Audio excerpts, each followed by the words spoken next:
Well, here we go. Welcome to another episode of Aftershocks at AftershocksTV.com on the CMS Podcast Network. And joining us today in this episode, we got Mr. Jonny Ross, and he's the drummer for one of the most interesting independent rock bands you're going to find out there today. They're called Small Town Titans, and he's here to talk to us about the band's new full-length called The Ride. It comes out November 13th. Jonny, thanks for coming on. How you doing? Thanks for having me, guys. How are you? Doing great, man. Well, let's talk about the new record, The Ride, man. You guys, you released the first single, a really cool, catchy new song called Rufflin Feathers. Cool video, too. Musically, reminds me of, I was saying before, the band Royal Blood, but you guys definitely have a more heavier rockin' sound of that than I think they do. And the song was all about social media, as we call it the sewer here. And as you guys put on your, I think I read it on, I think it was the press release, you said you wrote the song for those who want to drown out all the social media noise by turning up their speakers right now. So how does an independent rock band like Small Town Titans, that you guys, obviously you rely on social media to attract and connect to your current fan base and potential new ones, how do you as a band drown out all of that social media noise, like you mentioned, and at the same time, embrace it to the max and utilize it to where you can make it that viable and positive platform for current and future fans of the band? Yeah, great question, man. And I have an interesting answer to that because I'm the guy in the band on the team that is the social media guy. Wow. And anybody that you talk to in any business that is the social media person understands that there's a lot of work that goes into that. And, if you want to do it right. And so by the time I'm done with that, I don't even care about my personal one as much.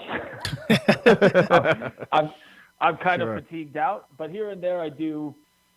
I don't know. I'm not. It's hard for me to explain. I just don't care so much about it like I used to. I've taken the approach lately of just not saying much at all. I mean, there's just so much noise. Obviously, there's a lot of political stuff. But even beyond that, COVID stuff, fighting about God knows what. I mean, it's just so exhausting. And there's definitely a dopamine rush or kick that I think people get out of just saying what they're doing or how they feel about something or being angry and cancel culture. I mean, we could go on and on about this, like the science or the psychology of why everyone does what they're doing online, but I'm starting to just kind of take a back seat personally because it's been healthier for me. I even have, I have all my notifications turned off and I have time limits on my social media apps. So once that time limit's up, I get a nice little ding. Hey man, you've wasted enough time here. Wow. You should stop. And I try to stick to that pretty faithfully.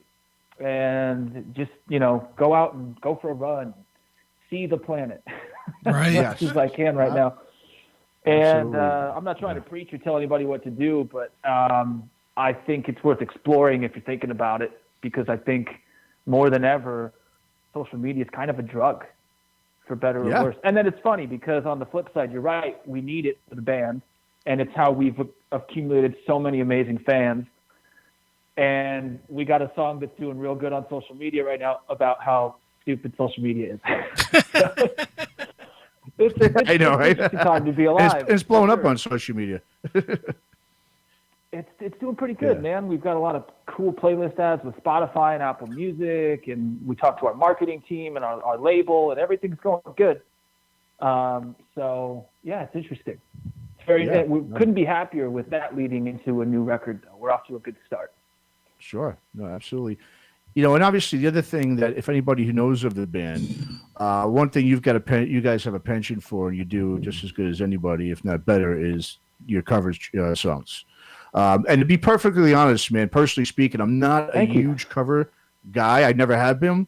Like I said, I'm not saying I don't like any, but just over the years, there haven't been too many that have sort of grabbed me throughout my life. But I must say, man, you guys really do as good as a job with covering songs, and not just any songs too. We're talking some crazy classic songs and bands. I'm not really just blowing smoke up your ass here. I mean, you guys really are that good doing the cover tracks. I mean, to me, when I heard Hunger Strike, man, I was so amazed at the job you guys did at that. You're talking about Chris Cornell and Eddie Vedder, vocally hitting those notes are coming close to it. It was phenomenal, man. It was pretty awesome. And I would say though the thing about you guys is the thing is though is you're not a cover band, right? But it seems like your covers, at least for now, though, they definitely receive, I think, more attention than your original music. Which it's a good thing on one aspect where you'll definitely gain more listeners to your original music that way. But at the same time, a lot of the listeners, I think, will initially see you as a band that just they play great covers, and thus they might not give you as much of a chance when listening to your original tracks. Does it ever concern you guys as a band, because of that reputation you have for being a great, playing great covers? Does it concern you that the band can sort of become pigeonholed as a cover band, even though you write and record, solid original songs as well? Because when you look at Spotify, for example, other than Rufflin Feathers, the new track off the record, the rest of the tracks that pop up on there are all covers, including the biggest one you guys did last year. I've already said it went viral. The Christmas song, "You're a Mean One, Mr. Grinch." Are you concerned that people maybe won't take you seriously as an original band because you're so successful doing the covers? Great question number 2, man. No, that's a really good question, and I know exactly what you're talking about. And I think so. The band started out as a college band. We were an original band, but we were friends that met in college and started to jam, and we started to get some gigs. They started to book us at places, and around here, you would do like 10 p.m. to 1 a.m. You would do 3 45-minute sets, and that's what you would do. And I think that's a good move for any band that's learning how to be great musicians, how to play on a stage, because you need to develop some stage presence. You need to sort of figure out who you are as a band and as a group. And we would do covers naturally. We would do. One thing I do like, we never did a cover we didn't want to do, right? We never, and no disrespect to a song like, say, "Living on a Prayer." I think that's a great song. Mm-hmm. Our band just isn't going to do that song, man. And we never had that pressure of like, oh, we have to do "Living on a Prayer," dude. It's a bar, and it's going to be 12:30, and everybody knows "Living on a Prayer," even if they hear it every fucking month or weekend or whatever. Yeah. We just never did it. And then as the band kept going, we put out some original music, and we put out an EP, we put out a full record and all that stuff. We went on tour, we came home. We started to realize how hard it really is to be an original band. And we weren't becoming a cover band, but we came home and we said, let's get bigger online. Let's grow our fan base online. And so we put a plan together where we were going to put out new music every 2-3 months or so, and we were going to have a video accompany every song, and we were just going to start to always try to have something out there to promote. And we did covers because it was easy enough for us to have that content. We didn't sit there and go, oh, we want to become a cover band, but we just said, okay, we'll promote our originals, but while we're at it, hey, we've been doing this song for 5 fucking years. We've been doing this song for a couple of years. We've been doing this song for whatever. Let's just film some of that stuff too and just get it out there. And, I understand some people still have this very strict, no covers, man, all original music. God, I get that. I totally get that. But, man, I don't know how you're going to get heard with so much noise and so many artists and bands across all genres, man. Yeah. That you gotta. There's no shame in doing a cover or 2 or 5 if you're us. Right. Yeah. To let somebody hear you and then go, oh wow, what else do they have? And luckily for us, the big one was definitely "You're a Mean One, Mr. Grinch," that changed our lives. Sure. And what we were like, timing's everything, because we ended up having enough material that when that song blew up and nobody saw it coming, we didn't panic a whole lot, because we knew, we have all these other songs and videos, and we have these 2 records, and we have these 2 EPs that people can find us through that. And luckily we had plenty of people go, holy crap, you're actually a good band. Right. We're not just going to listen to the Grinch and go away. And that was the coolest thing of all. And now, we've just kept moving and continued to make sure we're always, the thing with our band is we're always making content, no matter what. We're always recording something. We're always putting out some video. That just never stops. So that we're always growing the fan base. We're always marketing something. But yeah, we are an original band. Mm-hmm. And we do have more covers than your normal original band, but it's just the path we took, man. No doubt. And Jonny, what's interesting about that is that's the path you took before it was kind of identified by the industry itself, mainly the main guy just a month or so ago at Spotify, who said that what you're doing is exactly how you're going to be successful moving forward, by having consistent content, by releasing something every couple of months, and not just accumulating 12 songs every 2 years or whatever. You guys are so far ahead of the curve. Yeah. Oh, yeah. Thank you. I think I know what you mean. Was that the CEO? Yeah. It was. Yeah. I didn't read it, but I saw enough about it. It was kind of controversial. Yeah.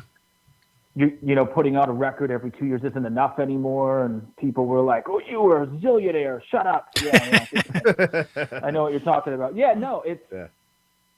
I agree.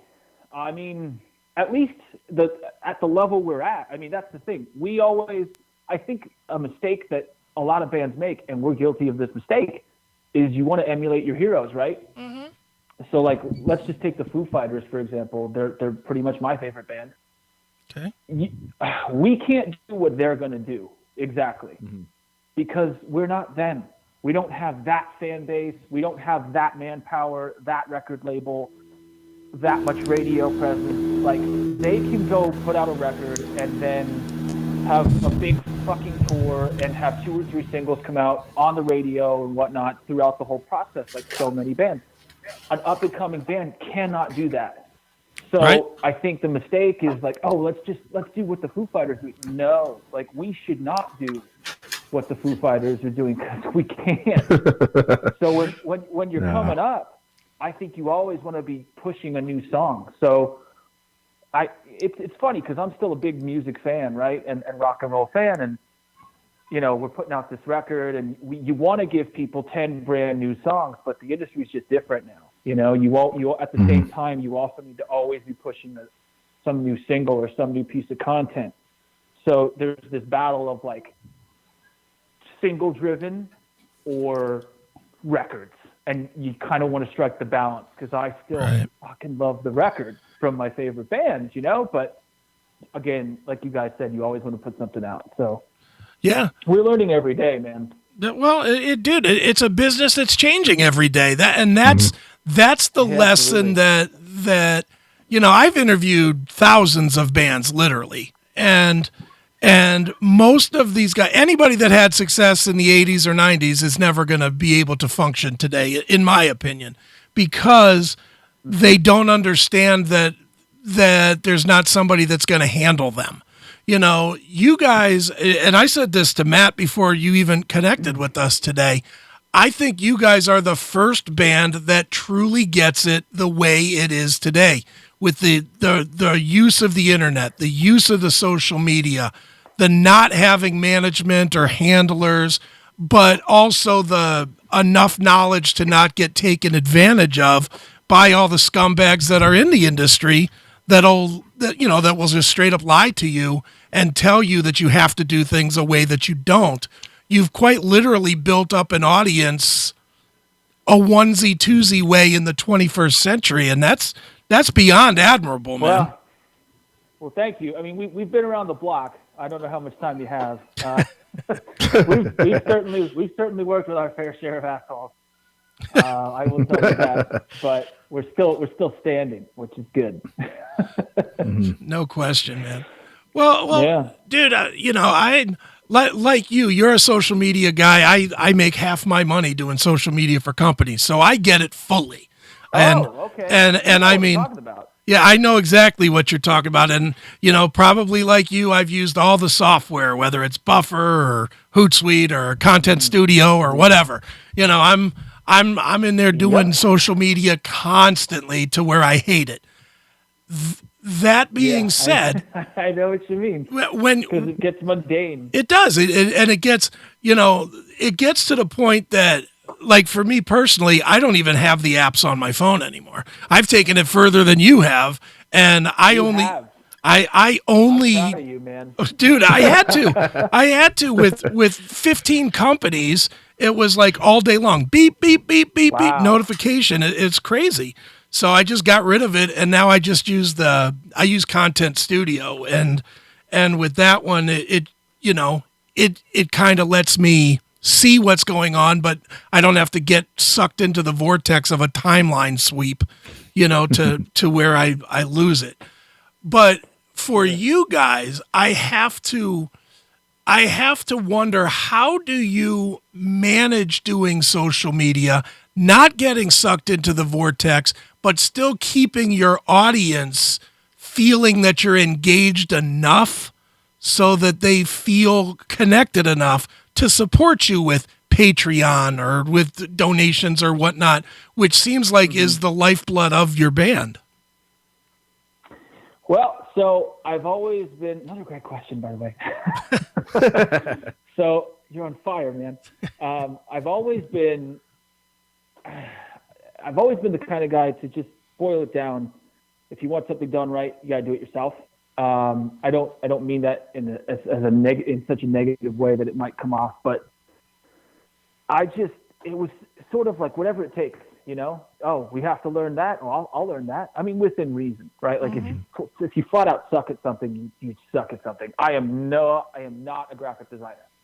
I'm telling you right now, I am not a Photoshop guy. I am not making any t-shirts anytime soon. That's our guitar player.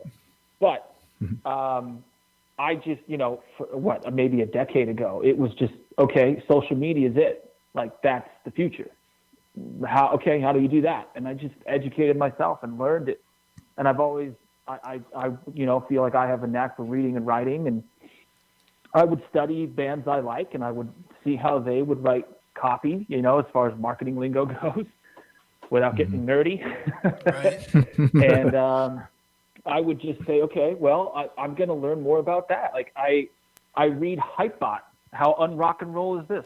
Hypebot is the music business daily digest, essentially. I read that thing every day, and because in my opinion, somebody in your band has to, because things are changing so rapidly. Yeah. That's how we we keep on top of it, And when social media, I just learned the little tips and tricks along the way, and it's like, okay, engagement really matters. So we're gonna. I use something called Sendable. We're going to check that every day. And we're going to respond to people with just liking their comments on Facebook, Instagram, and Twitter, and just saying, hey, thanks for being a fan. Like just that little bit. And it just takes a second, but you just do that to like 10 people a day. And some of these people, man, it really makes their day. Or, like it's great.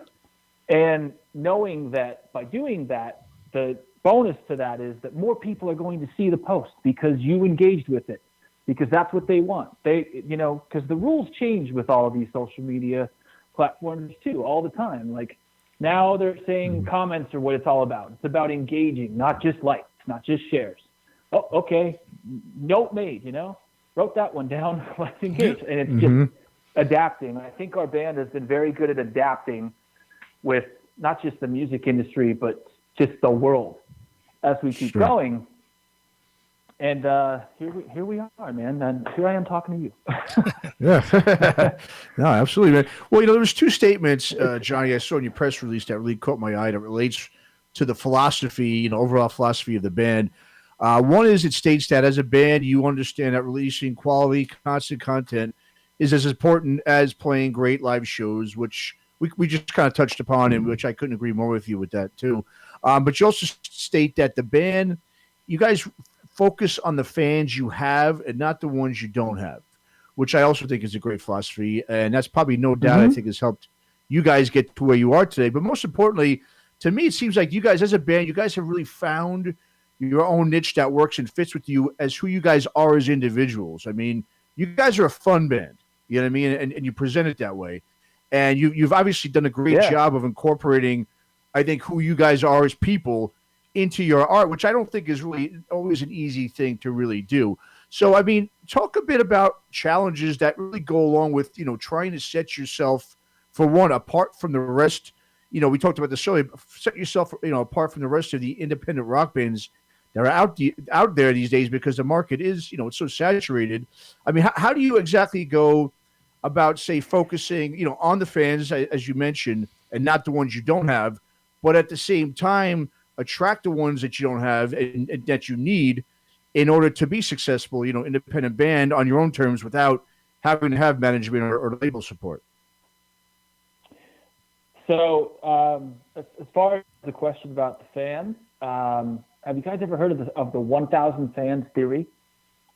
Mm-hmm. That's it. Yeah. I don't know who wrote it. I don't know enough about it. I can't cite it. I've read it. I know about it. It's fantastic. And it's this idea that if you can find 1,000 people that are super fans of what you do, not just liking a post, not just, signing up for your mailing list, but they are going to buy a ticket every time you come. Mm-hmm. They are going to buy your album physically. They're going to buy it signed. They're going to buy the vinyl. If you can find 1,000 people that are just like, unconditionally in love with what you do, you're going to be fine. That's what you're after. And that's the idea. The idea isn't, we want 3 million people. We want to sell out Wembley Stadium. Sure, that would be great. But you don't just do that. Right. Mm-hmm. Certainly finding that out over the last decade, man.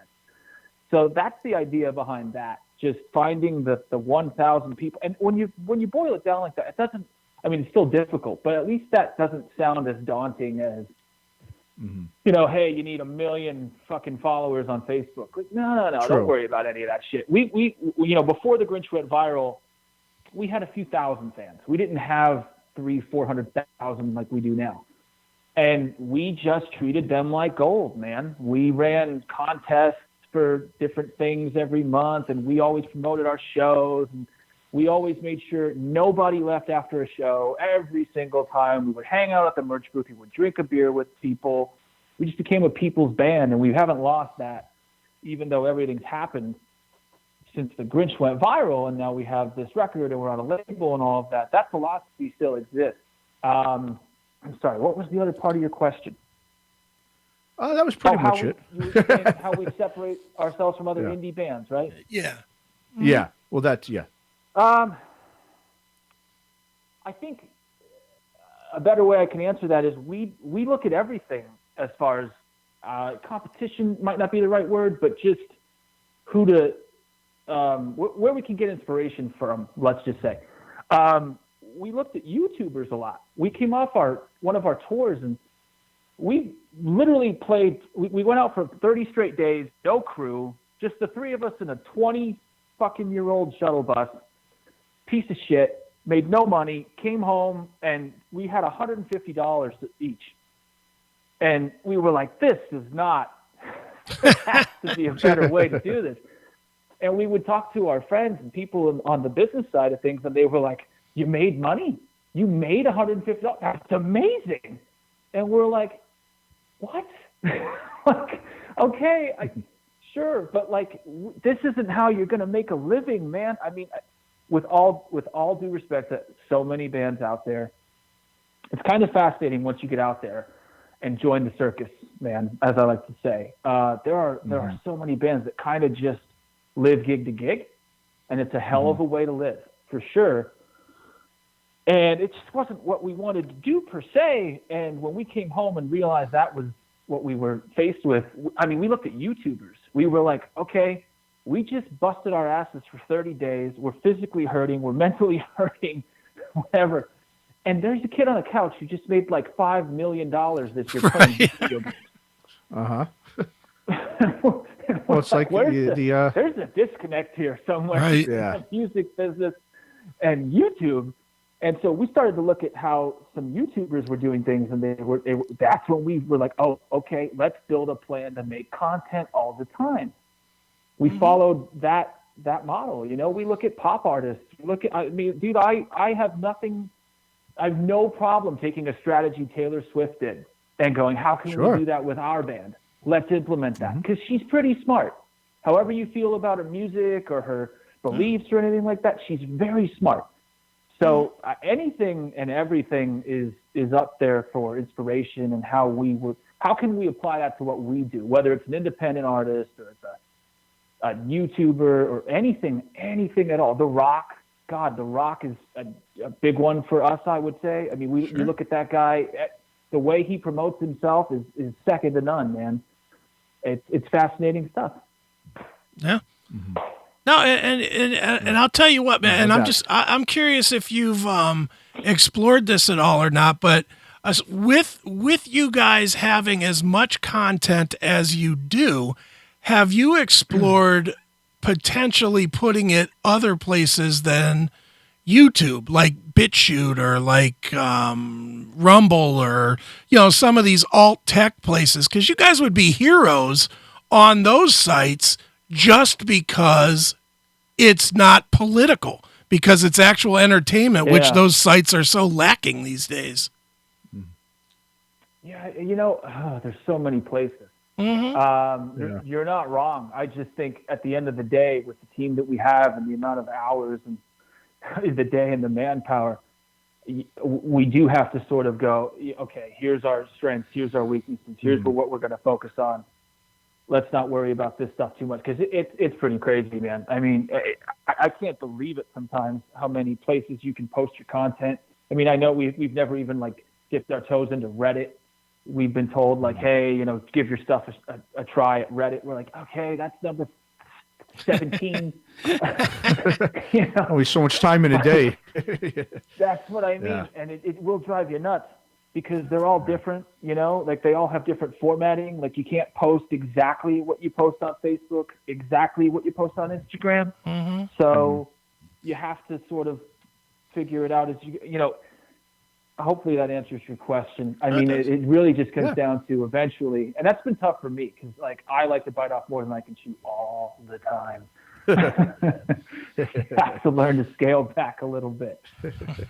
Well, you said just keep putting that little dinger on your social media, or some alarm, right? That's like how you said how you do it. I guess it's hard, right? I mean, because it's like you want to sit there, you want to get your music and your content out there wherever you can, but like you said, there's only so much you can do. You have to be, I guess, you have to have a strategy and just stick to it, right? That's pretty much like how it goes. Have you guys seen The Social Dilemma on Netflix? Oh yeah. Any chance? Yes. Oh my God. Scary. That's scary. Yeah, I know. And that really, I mean, I didn't do a 180, but that really did affect me a bit. Like, I think I knew a lot that was already in there, or I should say I heavily assumed a lot that was already in there. But just to hear it, like, from the horse's mouth, where you're getting employees that worked at these social media companies, and they're telling you, right, they're looking right at the camera, and they're like, yeah, it's bad. Yeah. This is how. Like, it was like, I felt really icky. Yeah, dude. Watching that stuff. I didn't want to pick up my phone for a minute. Mm-hmm. And Dude, it stayed with me a little bit. That's where I put the alarm on there. Like, hey, man, after an hour, we're out. We're done. Yeah. Like, dude. Because I think it's causing mental disorders and all kinds of bullshit that we don't even have names for yet. Yeah. And I think in the next decade, who knows what's going to happen? And we're going to have all kinds of new, pills and diagnoses, medical diagnoses. Is diagnosis a word? Yeah.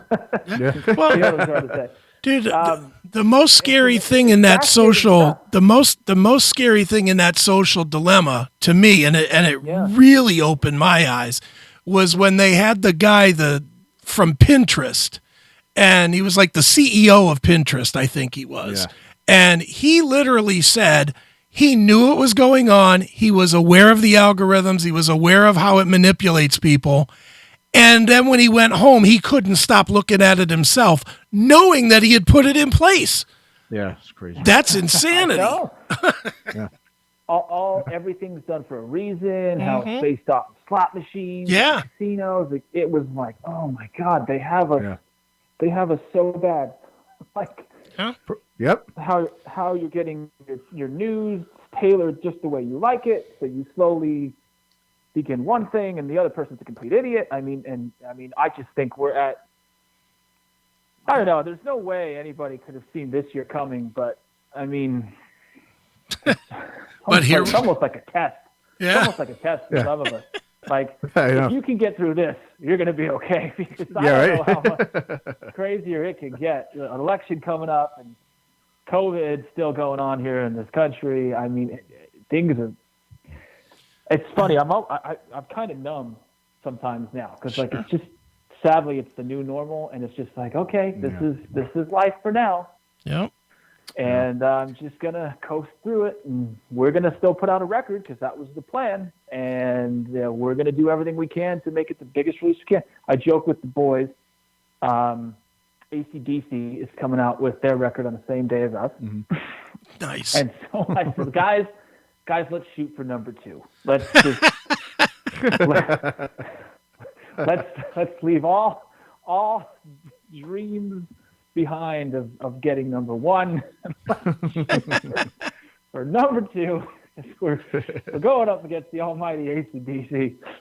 Yeah, no, it's great. It's awesome. They came out with their single on the same day we did too. And they came out with theirs a little earlier. I don't know if it was on purpose or not, but literally the day Eddie Van Halen died, that night AC/DC came out with a new song. And I was like, thank God.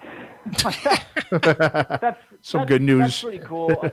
Just like that was a nice gesture from the rock gods, I guess, if you will. Like, right. Hey, I know you just lost Eddie Van Halen, but check it out. AC/DC's fucking back. There you go. And I was like, well, that's cool. You know. Nice. Very good, man. Well, yeah.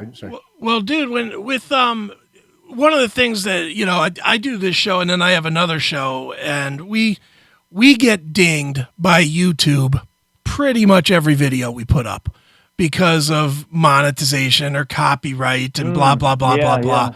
I have to imagine for you guys must get smacked with that hard, fast, and often, especially the copyright. How do you navigate that without getting your channel, you know, tagged or taken down? Yeah, we've never gotten a warning. We get flagged. We get, hey, we realize you're playing this, and such publishing is now going to collect ad monetization on top of that, or some other option they're given.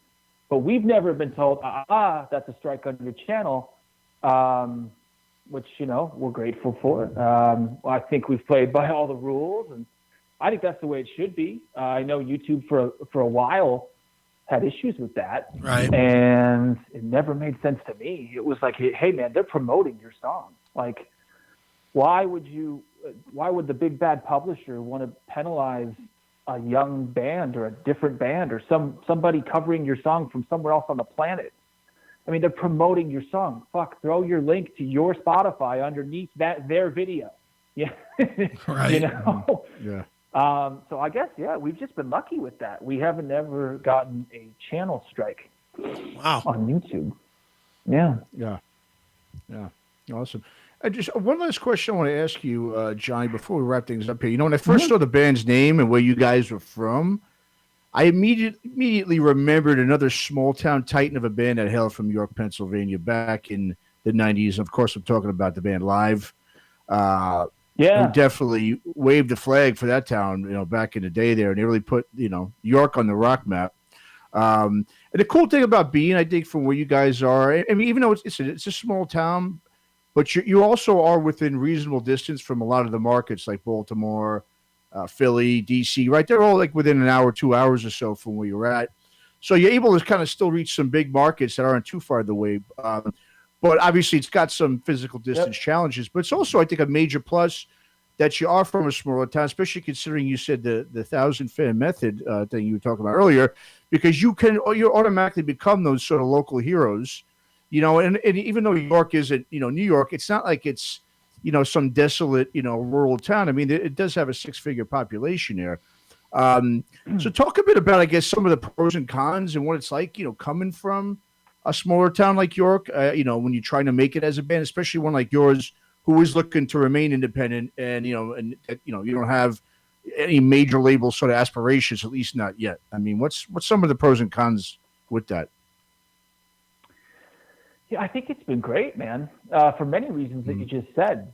You're not far away from a lot of different places, and now, unfortunately, we did just lose this club, or at least the location of the club. There was a club in Lancaster, Pennsylvania, called the Chameleon Club. Been there for a long time, and that was a club that got your big national act that would be at the club level. They would come in and do shows there, and we got on that stage plenty of times. We got asked to play there once with Non-Point and Taproot. Okay. Never forget it. That was our first like national opening show, and we were such a green band, and it was just cool. And the guys there were like, keep coming back. We'll just message you or whatever. And it was that simple. It was sort of like big band was coming through, and I would just text a guy at the club, and I'd be like, "Hey, do you need a band?" Very informal, nothing crazy. And he was just like, yeah, can you, come on in, blah, blah, blah, whatever. But that place, unfortunately, just, they had to shut down that location. They say they're going to move because of COVID, but that was a big one for our area.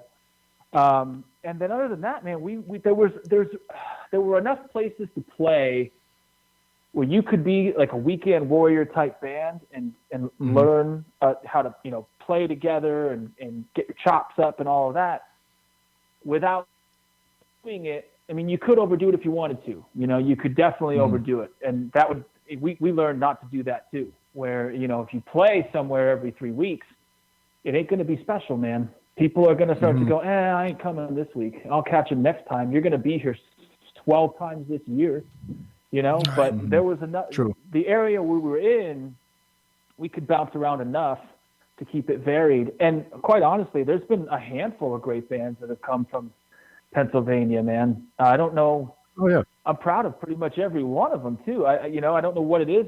If it's something in the Susquehanna River or something, you've got Hailstorm, Breaking Benjamin, Poison, Fuel. There's been a handful of good rock bands that have come from just this working class area. Where I just think people like the rock and roll here, man. I mean, when bands come through here, it's always a pretty good time. We've been on tour, and there have been some places where it's not like it is back home as far as how receptive the crowd is, and how much they care about their bands when they come through. It's a Pennsylvania thing. I don't know. Yeah. Well, I mean, and I'm glad to hear that, because I'll tell you right now, it's not every place right now. Rock isn't, the thing. Obviously, it hasn't been. I mean, for a while in the States, and now it's really. I mean, it's hip hop's the number one selling music right now. And like you said though, because I think a lot of it has to do with the blue collar, nature of Pennsylvania. And like you said, I think they're always going to love their rock there. And I hope they do, because out here in the West Coast, not so much. It's going downhill fast. So everything's cyclical, man. Yeah, you're right. That is true. We're not going to remain hopeful. Again. I really do believe that. I believe that for country too. I think that there's going to be a wave of artists that come through and just obliterate what's going on and make it cool again. And then the media will jump on board, and they'll act like they've been there all along. And right. The MTV all over again. Exactly. And they're like, fuck you. You weren't here for years. You ditched us. You didn't even put us on your award shows. Now you want back in. That's all good. Yeah, right. Yeah. Award shows. They didn't play music videos I anymore. Don't care whichever way it goes, man. Like if it's quote dead, you go ahead, believe it's dead. It's not dead. I'll tell you right now, we're living proof. Sure. And if the MTVs of the world don't want anything to do with it, that's kind of cool with me too, because MTV, I don't really want anything to do with them either. Yeah. At the moment. Yeah. It's a win-win sometimes. Focus on those 1,000 fans, man. That's it. If they're not on MTV, who cares? That's it. Exactly. That's it, man. Well, you guys, just quickly, I mean, tell listeners where they could find, more music or merch from Small Town Titans, and also talk just a bit about your guys' live stream. I know that's coming up the day after you guys release the record on the 14th of November, right? Yes, sir. We got a lot going on. So we're always Google search away, which is nice. Our band name was unique enough. I say this often enough. I can't believe it. You would think that somebody in the rock and metal world would have used Titans at some point, right? Like some Dio inspired group would just use Titans and put mythology in all of everything they do and whatever. No, nobody did. Huh. So you don't confuse us with anybody. We're just small town Titans everywhere. Facebook, Instagram, Twitter, YouTube, all that. We're a Google search away. You can always go to our website. Our record comes out Friday, November 13th. It'll be available everywhere you can stream music. Right now, literally right now, we just announced that we're selling, pre-order merch bundles for that, all kinds of cool stuff. You can get signed, handwritten lyrics, flasks, shots, T-shirts, hoodies, signed copies, all kinds of good stuff. And then, yes, the day after the record comes out, we're going to play the whole thing front to back for the first time live the next night. That'll be cool.